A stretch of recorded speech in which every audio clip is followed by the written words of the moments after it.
Olá, tudo bem? Eu sou o professor Fernando de Lima Nunes, eu sou mestre em ensino de História pela URGS e sou professor da rede pública municipal em Esteio e estadual do estado do Rio Grande do Sul, né?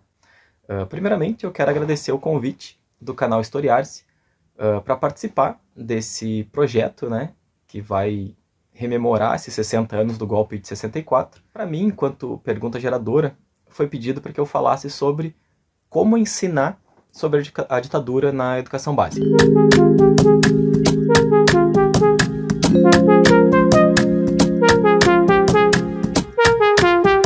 Essa pergunta é bastante difícil, né, de ser respondida, porque ela é bem complexa, ela abre sim, muitas possibilidades de respostas, porque existem muitas possibilidades de trabalhar com a ditadura militar ou ditadura civil-militar em sala de aula. Então, assim, eu vou tentar, assim, jogar algumas ideias de coisas que eu tenho lido, de experiências que eu já tive, ou que vi de alguns colegas tendo, sobre o ensino de história da ditadura. E mais pro final do vídeo, daí eu vou falar um pouco mais da minha pesquisa, né, que foi sobre biografias de desaparecidos políticos, e aí trabalhar um pouco mais com essa linha temática, assim, da minha pesquisa, né.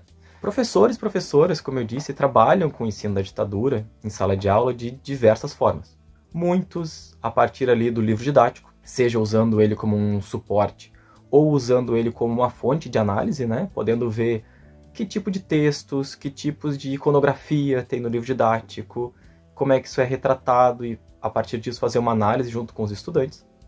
Pode ser feito também, o ensino da ditadura é muito comum ser feito a partir das artes, sejam elas artes plásticas, música, tanto as composições quanto o mercado fonográfico. Pode ser feito ali a partir do teatro, do cinema, de história em quadrinhos. Arte, de uma forma geral, geralmente é muito bem trabalhada, né? A arte do período da ditadura, para compreender melhor aquele período. Uma outra prática também que vem ganhando bastante espaço ultimamente é a partir de ensinar a ditadura, né? A partir da história local, seja a partir de espaços de resistência, de centros de tortura, ou de personagens regionais ali que têm alguma ligação com a cidade, o bairro da escola, e que vivência que essa pessoa teve durante o período da ditadura, né? Muitas escolas também, muitos professores trabalham a partir do próprio nome, né, das escolas. A gente sabe que tem escolas com nomes de ditadores ou de pessoas que apoiaram o golpe desde o início, e isso também é problematizado por professores de história, né, professores e professoras. Pode-se trabalhar também o ensino da ditadura a partir dos povos indígenas, né, das suas lutas, sua vivência durante a ditadura. Também pode ser pensado o ensino da ditadura a partir de testemunhos, isso está bem comum, principalmente, né, depois da Comissão Nacional da Verdade, onde tem muito testemunho ali, milhares de testemunhos, né, estão arquivados lá, a gente tem acesso, muitos deles com vídeo, né, então esses testemunhos podem ser trabalhados de forma escrita com os estudantes, visual, com áudio, então assim, é um tema bastante rico para se trabalhar na ditadura civil-militar no Brasil. Também tem professores que trabalham a partir de negacionismo, revisionismo da ditadura, faz essa análise, né, em sala de aula junto com os estudantes, procura pegar narrativas controversas e trabalha em sala de aula, né? Tem professores que trabalham a partir do tema da democracia e da democratização do Brasil, né? Pode-se pensar a ditadura a partir do ensino de história ali ligado aos direitos humanos. Enfim, então, como eu disse, tem uma infinidade de possibilidades da gente trabalhar, né, dos professores e professoras, trabalharem com o ensino da ditadura civil-militar no Brasil. Outra possibilidade, que até estou com a camiseta que remete a isso, é ensinar a ditadura a partir do futebol, seja a apropriação dos governos de tentar ter uma legitimidade maior com a população do futebol, jogadores, atletas, torcedores que de alguma forma resistiram, né, sejam torcidas organizadas, jogadores profissionais, clubes, enfim. Então existe essa possibilidade também de se trabalhar a ditadura a partir do esporte e do esporte mais popular do Brasil, né, o futebol. Todas essas formas e muitas outras de estudar a ditadura civil-militar no Brasil são permeadas por vários recortes, né? o professor, a professora pode trabalhar com qualquer uma daquelas possibilidades que eu falei ali, a partir de um recorte de gênero, de sexualidade, de raça, de idade, de classe social. Então, todas essas possibilidades, né, de recortes de identidade, digamos assim, podem e são trabalhados pelos professores e professoras em sala de aula com os estudantes, né? Também é importante salientar que os debates e a construção do conhecimento realizado em sala de aula trazem consigo os movimentos de aproximação, de distanciamento com o tempo presente.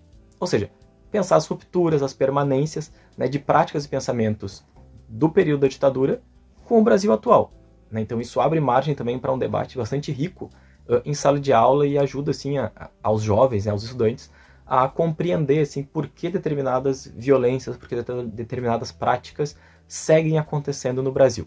Várias dessas práticas que eu listei assim, né, de possibilidades de trabalho em sala de aula, eu já fiz com os meus estudantes, né? Então sempre procurei mudar assim, também a forma de trabalhar o ensino da ditadura em sala de aula para não ficar repetitivo, né? Então várias dessas possibilidades eu já busquei trabalhar. A partir de agora, assim, então eu vou falar um pouquinho mais da minha sequência didática, né, da sequência didática que eu criei e que botei em prática junto com os estudantes da educação básica.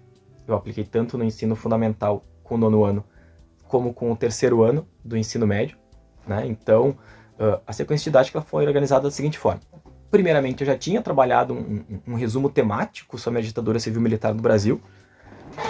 Também já tinha trabalhado o conceito de terrorismo de Estado, principalmente a partir ali do professor Henrique Padrós, né, de como ele define ali esse conceito de terrorismo de Estado, e trabalhei com esses alunos em sala de aula. Depois, eu dividi esses estudantes em 6 grupos em sala de aula. Cada grupo recebeu um envelope, e nesse envelope tinha um conjunto de documentos. Esses documentos pertenciam a um personagem morto ou desaparecido pela ditadura civil-militar no Brasil.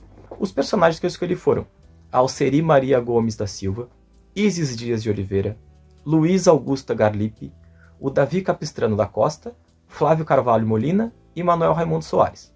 Então, intencionalmente, né, eu escolhi 3 homens e 3 mulheres para ter um equilíbrio maior, e a distribuição ela não foi assim, aleatória para os estudantes. Eu procurei tentar uma diversidade maior desses personagens de raça, de gênero, né, como eu já falei, de classe social. Então eu procurei assim, dar uma diversificada nesses personagens, assim como eu procurei de alguma forma que houvesse alguma relação com o estado do Rio Grande do Sul, né? Nem todos eu consegui, mas em alguns, a maioria tem alguma relação. Cada conjunto, né, de documentos ali tinha cartas, capas de jornal, certidão de nascimento e de óbito, reportagens de revistas, documentos dos órgãos militares, atas de CPI, enfim, tinha um leque bastante vasto assim, de documentos, né, a qual os alunos tiveram esse primeiro contato. Junto com esses documentos, tinha, e eu acho que é um ponto importante assim, dessa sequência didática, tinha fichas de análise interna dos documentos. Essas fichas elas deveriam ser preenchidas pelos estudantes após analisar cada um dos documentos dentro do seu conjunto, e as perguntas assim que norteavam essa ficha de análise eram as seguintes: o que é o documento? Quem é o autor? Quando produziu a fonte? O que a fonte me diz sobre o personagem? O que a fonte permite inferir sobre o Brasil durante a ditadura civil-militar? O que mais a fonte me diz que ajude a escrever a biografia? O que a fonte não me diz e como posso saber mais sobre isso? Então os alunos e alunas ficaram alguns períodos fazendo essa atividade. Lembrando, essa sequência didática ela foi aplicada no andamento regular das aulas. Não fiz no turno inverso ou uma oficina, não. Eu fiz durante o andamento regular das aulas. Então foi um desafio que eu me coloquei também, né? Porque a gente sabe que nem todos os estudantes gostam de história ou não gostam do professor, a gente sabe como é a dinâmica de sala de aula. Então, bom, vou fazer essa atividade com a turma cheia para ver como é que vai funcionar. Depois de fazer essa análise interna dos documentos, né, eles leram uma biografia que eu tinha levado para eles de cada um dos personagens. Então era ali uma mini biografia de cada um dos personagens para os alunos darem uma lida naquilo. Depois disso, já com a ideia geral da ditadura civil-militar, o conceito de terrorismo de Estado, tendo analisado criticamente ali os documentos apresentados, lendo o que já tinha sido escrito sobre aqueles personagens, eu solicitei que cada grupo escrevesse a biografia de um, né, do seu personagem. Então eles tinham que começar agora a escrever aquilo ali. E essa escrita ela foi precedida de muito debate. Eu fui circulando pelos grupos e, assim, muito debate aconteceu para o que escrever, como escrever, o que é mais importante ou não na visão deles, né? Então, assim, o referencial teórico-metodológico que norteou, digamos assim, essa sequência didática foi a empatia histórica, né?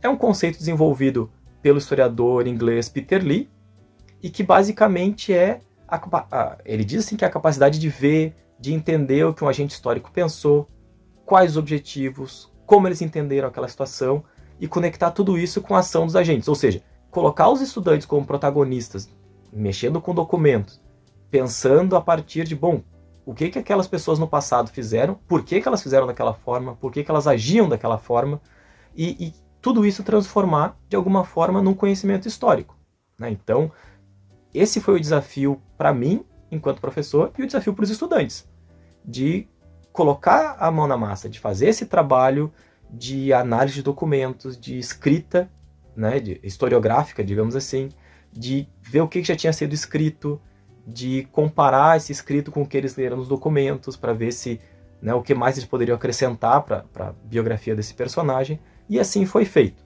Essa atividade feita pelos estudantes, ela foi bastante rica. O processo inteiro, desde o processo dos debates até o produto final que eles me entregaram, né, foi o texto pronto ali da biografia, né? Então, assim, eu vou dizer alguns exemplos, poucos, até para não me estender muito, que é assim, o grupo responsável por escrever a biografia da Isis Dias de Oliveira, isso do ensino fundamental, vejam bem, ensino fundamental, eles acharam, assim, alguns documentos tratavam a Isis como desaparecida. Outros documentos a tratavam como uma foragida. E eles fizeram um debate muito rico sobre a diferença desses dois conceitos, né, dessas duas formas de tratar essa pessoa.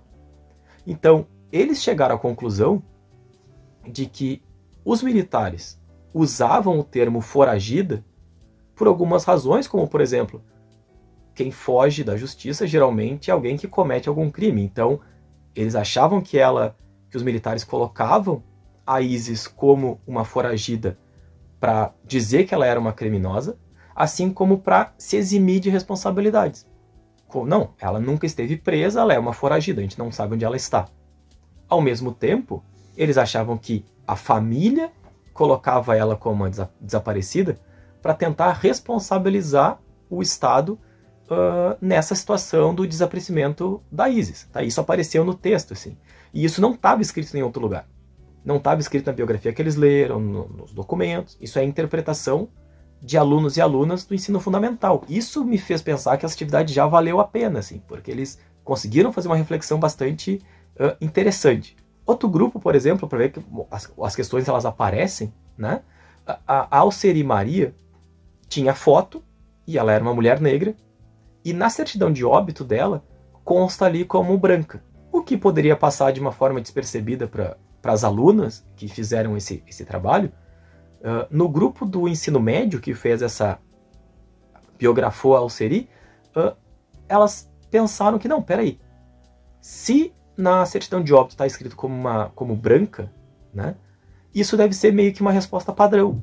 Tipo, chega o documento, resposta padrão, branco. Não se reflete, não se pensa em quem é aquela pessoa que está ali morta, né? E segundo as estudantes, isso também é uma violência de Estado. Tá? Elas não consideravam como terrorismo de Estado, né, já que a gente tinha trabalhado esse conceito, mas que foi alguma forma de violência do Estado brasileiro ao negar, né, a negritude da Alceri e colocando no documento uma resposta, segundo os estudantes, como uma resposta padrão. Outro acontecimento assim, interessante dessa atividade foi, por exemplo, os grupos que pegaram para biografar o Manuel Raimundo Soares, que é um caso mais famoso, que é o caso das mãos amarradas, né? Que o corpo foi encontrado boiando no rio Jacuí. Tem várias, no conjunto de documento deles, tem várias capas de jornal. E essas capas de jornal, eles começaram mas tem muita capa de jornal. Será que nos outros tem também esse aqui tem muita capa de jornal porque é um caso famoso. Eles começaram a pensar sobre isso. Então eu convidei os alunos a visitar os outros grupos, né, as outras equipes de trabalho da sala de aula, e bom, vejam se tem capa de jornal no conjunto de documentos dos outros. E eles procuraram e não tinha. Depois eu comecei a perguntar, tá, qual foi a data da morte, né, do Manuel Raimundo Soares? Quais as datas dos desaparecimentos, das mortes dos outros personagens? Então eles se deram conta que o do Manuel Raimundo Soares era a única morte que tinha acontecido antes do AI-5. Então, quando a censura foi mais bem estipulada, mais bem estruturada pelo regime de exceção brasileiro, né? Então, eles perceberam que houve essa mudança, de que aquelas capas de jornal só puderam ser publicadas porque foi no momento anterior ao AI-5, anterior a esse fechamento assim, da questão da censura, né, no Brasil. Então, esses são só alguns exemplos, algumas reflexões feitas pelos estudantes e conseguiram perceber como é feito, né, o trabalho do historiador. A gente sabe que, enquanto professor e professora de história, o nosso objetivo não é formar pequenos historiadores. Mas, fazendo essa atividade, mostrando para eles e para elas como o conhecimento histórico é produzido, isso, no meu ponto de vista, ajuda, sim, a que os jovens percebam de que a história não é o mesmo que opinião, de que não é qualquer um que pode falar qualquer coisa sobre o passado e aquilo tem que ser uma pesquisa com mais vigor, uma pesquisa com mais escopo, uma pesquisa com mais intensidade, profundidade, né? Então, assim, essas aulas da sequência didática que eu acabei de apresentar, assim como várias outras possibilidades também, né, que os professores trabalham com o ensino da ditadura, a gente sempre pensa assim que o professor e a professora que pretende trabalhar com o ensino da ditadura em sala de aula tem que ter um compromisso ético com a democracia, pensar ali em um ensino de história em e para os direitos humanos, um ensino de história pensado na cidadania, né? A partir de qualquer visão que tu tenha de democracia, de cidadania, mas isso tem que estar aparecendo, isso tem que estar na tua prática de sala de aula, né? Isso a gente pode ajudar os jovens, então, a perceber que a história ela é uma disciplina construída ao longo do tempo, que tem avanço, que tem recuo, que tem consensos, que tem dissensos, mas tudo isso tem critérios, né? A historiografia ela estabelece alguns critérios que a gente escreve, que a gente pensa, reflete, analisa, para depois aquilo vir, né, a público, né? Então, acredito eu que essa sequência didática, né, ela ajuda os estudantes a perceberem isso, que a gente está vivendo nessa disputa de narrativa na última década, digamos assim, né, uma disputa de narrativa sobre o passado, principalmente sobre os passados que não passam, né, que é o caso da ditadura civil-militar no Brasil, né? Então, acredito que os estudantes puderam participar também ou perceber de como a narrativa ela é criada de uma forma com mais qualidade, digamos assim, né, com todo o rigor ali que a historiografia nos impõe, vamos dizer assim. Então, finalizando, aqui eu quero salientar que iniciativas como o canal Historiar-se são fundamentais para que a gente ocupe espaço. Claro que a gente não vai competir com esses grandes canais que recebem investimento pesado de grandes empresas. Nem é esse o objetivo, né? A gente sabe das nossas limitações, tanto de tempo quanto de dinheiro, né, para manter e tocar esse tipo de coisa, e de interesse por trás que esses vídeos sejam publicados, né? Claro, mas esses canais, como Historiar-se, eles permitem que a gente fale para outras pessoas, num público maior, né, do que aquele que a gente tem em sala de aula, né, e permite que a gente possa, assim, demonstrar, apresentar uma construção do passado, né, feito com uma qualidade, feito com ética, né, que isso é fundamental. Então, eu peço para quem está assistindo que deixe o like no vídeo, inscrevam-se no canal Historiar-se, sigam Historiar-se no Instagram, e se gostou do vídeo, compartilha com todo mundo aí. Obrigado, valeu!